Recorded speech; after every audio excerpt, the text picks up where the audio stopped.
Nomination ಮುಗಿಸಿ ಎಲ್ಲ ನಮ್ಮ ಹಿರಿಯರು ನಮ್ಮ ಡಿ ಕೆ ಶಿವಕುಮಾರ್ ಸರ್ ಅವರು ಸಹ ಬಂದಿದ್ರು, ತಂದೆ ಶ್ರೀ ರಾಮರೆಡ್ಡಿ ಸರ್, ಯು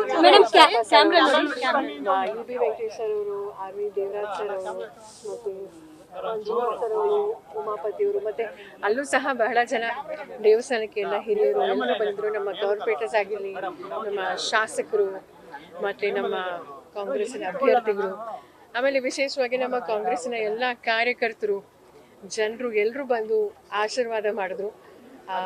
ಅವರೆಲ್ಲರ ಆಶೀರ್ವಾದದಿಂದ ಇವತ್ತು ನಾಮಿನೇಷನ್ ಸಬ್ಮಿಟ್ ಮಾಡಿ ನಾವು ಹೊರಗಡೆ ಬಂದಿದ್ದೀವಿ.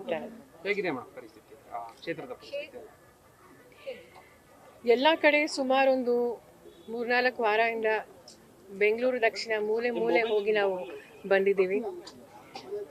ಕಾಂಗ್ರೆಸ್ಸಿನ ಒಂದು ಅಲೆ ಇದೆ ಅಂತ ಎರಡು ಮಾತಿಲ್ಲ.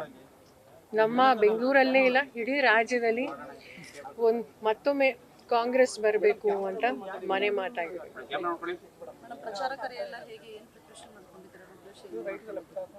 ನೋಡಿ, ಎಲ್ಲ ಹಿರಿಯರು ಎಲ್ಲರೂ ಇಲ್ಲೇ ಇದ್ದಾರೆ.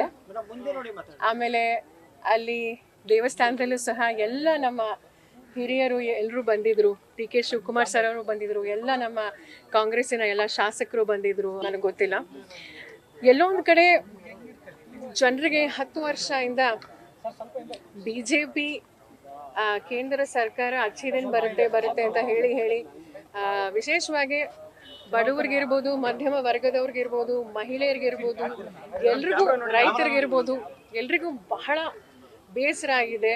ಹಾಗಾಗಿ ನಮ್ಮ ಕಾಂಗ್ರೆಸ್ಸಿನ ಗ್ಯಾರಂಟಿಗಳು 1 ವರ್ಷದಿಂದ ನಮ್ಮ ರಾಜ್ಯ ಸರ್ಕಾರ 5 ಪಂಚ ಗ್ಯಾರಂಟಿಗಳು, ಉಚಿತ ಬಸ್ ಇರ್ಬೋದು, 2,000 ರೂಪಾಯಿ ಇರ್ಬೋದು, ಫ್ರೀ ಕರೆಂಟ್ ಇರ್ಬೋದು, ಯುವಕರಿಗೆ ನಿಧಿ ಇರ್ಬೋದು, ಮತ್ತು ಅಫ್ಕೋರ್ಸ್ ನಮ್ಮ ಅನ್ನಭಾಗ್ಯ ಇರ್ಬೋದು.